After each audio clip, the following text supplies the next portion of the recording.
De repente, comecei a sentir aquilo tudo. O coração parecia que ia sair pela boca, batendo feito louco. A sensação de falta de ar me fazia pensar que ia ficar asfixiado em segundos. A visão estava turva, escura. O suor caía em cachoeiras. As pernas tremiam, pareciam de gelatina. Tudo isso me fazia pensar que eu ia cair, desmaiar ou morrer ali mesmo, num ataque cardíaco fulminante. Eu morresse asfixiado antes. Meu Deus, eu não quero morrer. Era o terror. Saí correndo com um único pensamento: preciso chegar ao hospital. Será que eu consigo? Ah, meu Deus, eu não quero morrer. Me ajuda, me ajuda. Está acontecendo.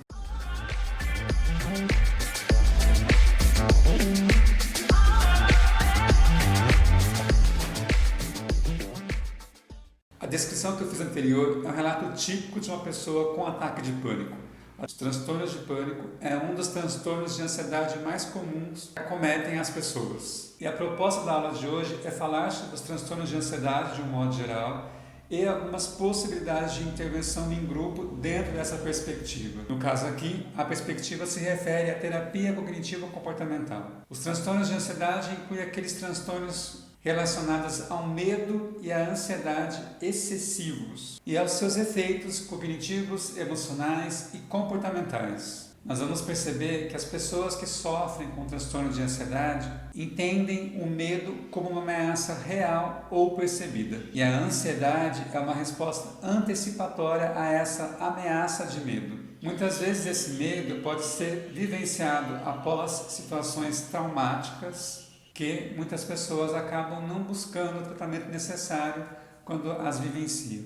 Mas há pessoas que podem apresentar transtornos de ansiedade a partir de uma ameaça de um medo. Ou seja, até esse momento elas não tiveram uma experiência real de aproximação com uma situação de ameaça, mas elas percebem o ambiente de uma forma ameaçadora. Nós vamos entender que os transtornos de ansiedade diferem entre si em relação àquilo que causa o medo, ou seja, as situações que geram a ansiedade e o medo, aos comportamentos de evitação em relação a essas ameaças e os aspectos cognitivos relacionados a essa ameaça. Há uma estimativa que entre 10% e 20% da população brasileira sofre de algum transtorno de ansiedade. E aqui a gente entende então que os transtornos estão associados ao transtorno de pânico, como eu relatei inicialmente, agorafobia, que é o medo de lugares abertos ou que há dificuldade de saída, transtorno de ansiedade generalizada, transtorno de ansiedade social e as fobias específicas. Do ponto de vista cognitivo, o modelo básico desse transtorno se refere à vulnerabilidade. Pessoas com transtornos de ansiedade se sentem ameaçados com a ideia de morrer, de não poder ir a hospitais ou de sair de locais que estejam presos, como elevadores, aviões, trânsito, medo de ser avaliado negativamente por outras pessoas, ou de ficar muito apreensivo entre duas ou mais tarefas, como por exemplo, desempenho acadêmico, desempenho profissional, saúde e segurança. Então, o esquema básico que está na base dos diferentes tipos de transtorno de ansiedade se refere à sensação de vulnerabilidade. No processo de grupo, nós vamos entender que pessoas que sofrem do mesmo transtorno vão se beneficiar pelo aspecto, pelo fator terapêutico de universalidade. A compreensão de que aquele transtorno, aquele medo, aquela ameaça é comum em várias pessoas. Perceber a vulnerabilidade de outra pessoa contribui um pouco para a percepção da própria vulnerabilidade, naquilo que nós entendemos como empatia. Além da vulnerabilidade, há vários processos que mantêm os transtornos emocionais. Nós entendemos a partir deste modelo. Primeiramente, o viés de atenção parte para si próprio e as pessoas costumam não entender ou não se atentar ao feedback externo, e isso dificulta que ela possa questionar os próprios pensamentos, já que a atenção está pautada para si mesma. O segundo processo se refere à sensação, ao uso enganoso das informações endógenas. A pessoa começa a interpretar aquelas sensações que ela sente como sendo uma ameaça à própria vida. Então, naquela situação, ela começa a ter pensamentos e sensações físicas de ameaça, de ansiedade. O terceiro processo foca no uso excessivo de comportamentos de segurança.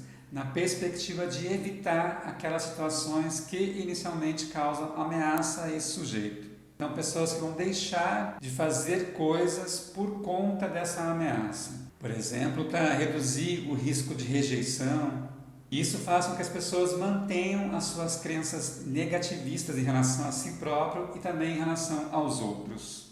E acaba aumentando as percepções e as sensações ansiogênicas. O quarto processo se refere à ansiedade antecipatória, na perspectiva então da pessoa começar a se sentir daquela forma mesmo quando não está naquele ambiente, ou para o sistema de informação após o evento.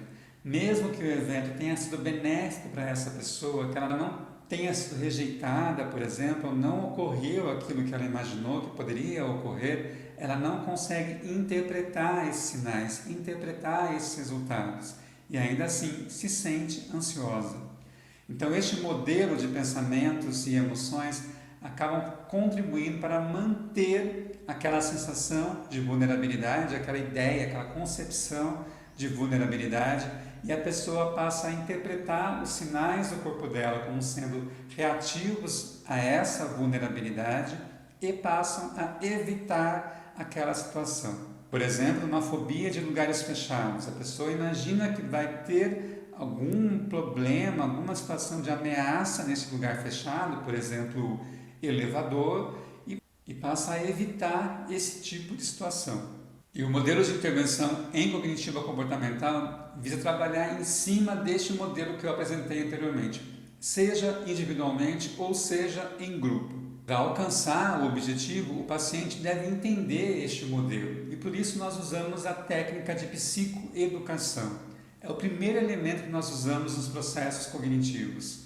Educar o paciente sobre a própria ansiedade, que de uma forma bem genérica se refere a uma resposta natural do nosso organismo frente a uma ameaça. Porém, a interpretação que nós fazemos dessa sensação acaba contribuindo para desenvolver transtornos de ansiedade, vão dificultar o nosso desempenho. Precisa ensinar essa pessoa a manipular sistematicamente a sua atenção e demonstrar os efeitos negativos do uso excessivo de comportamentos de segurança, que na verdade acabam sendo comportamentos de evitação. E uma das formas de fazer isso é usar vídeos, áudios, algo que possa expor aquele sujeito àquele tipo de comportamento. Dessa forma, também, a partir de um recurso audiovisual, a gente pode flexibilizar os pensamentos distorcidos. E é possível também fazer experiências comportamentais em relação àquela situação, a fim de testar as previsões catastróficas.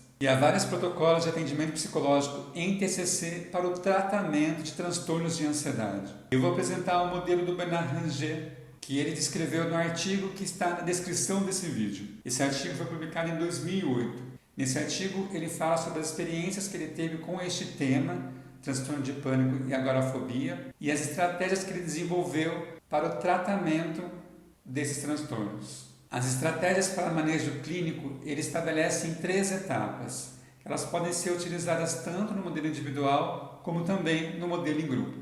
Na primeira etapa, as estratégias são psicoeducação, como eu falei anteriormente, ensinar o paciente sobre a ansiedade e sobre os transtornos de ansiedade. O modelo cognitivo, explicar aos pacientes sobre o modelo cognitivo, sobre a nossa forma de organizar os pensamentos e sentimentos e o quanto isso interfere nas nossas sensações e nos nossos comportamentos. Favorecer a aliança terapêutica, o relacionamento terapêutico, nosso vínculo com os pacientes. A descrição da fisiologia e da psicologia sobre o medo e a ansiedade. A possibilidade de aplicar a técnica Acalme-se pode favorecer o manejo em relação às situações que nos causam ansiedade. Eu quero fazer um alerta, não é acalme-se no sentido de ficar calmo, como nós fazemos para as pessoas de um modo geral. Dizer que uma pessoa em situação de pânico para ela ficar calma é a morte para ela, mas de fato trabalhar os aspectos que envolvem essa questão. E a primeira letra desse manejo se refere exatamente sobre isso. Aceitar a sua ansiedade. Então aceite que o seu corpo está tendo essas respostas de ansiedade frente a alguma ameaça. seja real ou percebida. Não lute com o seu corpo, aceite as suas sensações. E aqui nós temos então a descrição dessa técnica Acalme-se, que ocorre a partir de um acrônimo. Então, A, de aceite a sua ansiedade; C, de contemple as coisas à sua volta; A, haja com a sua ansiedade; L, libere o ar de seus pulmões bem devagar; M, mantenha os passos anteriores; E, examine os seus pensamentos nesse momento; S, de sorria, você conseguiu; E, espere o melhor. Trabalhar técnicas de respiração e de relaxamento muscular em sessão também são indicadas em caso de transtornos de ansiedade. Na segunda etapa do tratamento, nós vamos treinar habilidades de manejo em relação à ansiedade e ao medo, por meio de estratégias cognitivas, comportamentais e corporais e principalmente de assertividade. A assertividade em relação à nossa comunicação, tanto interna como também externa. Uma técnica importante em relação à cognitiva comportamental que auxilia na assertividade é o curtograma. É uma atividade simples, mas ajuda muito os pacientes a refletirem sobre os próprios comportamentos. E em grupo é favorável para a discussão desses comportamentos. E eles devem assinalar, descrever essas etapas. Faço e gosto, que coisas que eu faço e eu gosto de fazer. Coisas que eu faço e não gosto de fazer. Coisas que eu gosto, mas não faço no meu dia a dia. E que coisas que eu realmente não gosto e não faço. Trabalhar esses comportamentos e essas atividades diárias podem facilitar a compreensão dos pensamentos, das emoções e a possibilidade de intervir em relação às estratégias comportamentais. Na terceira etapa, nós vamos fazer então uma reorientação existencial e atividades que podem promover prevenção de recaída. Nessa etapa, é favorável que a gente se abra também para refletir sobre as experiências individuais, nessa perspectiva de trabalhar mesmo a história desses pacientes. E isso contribui para a organização em relação à própria existência,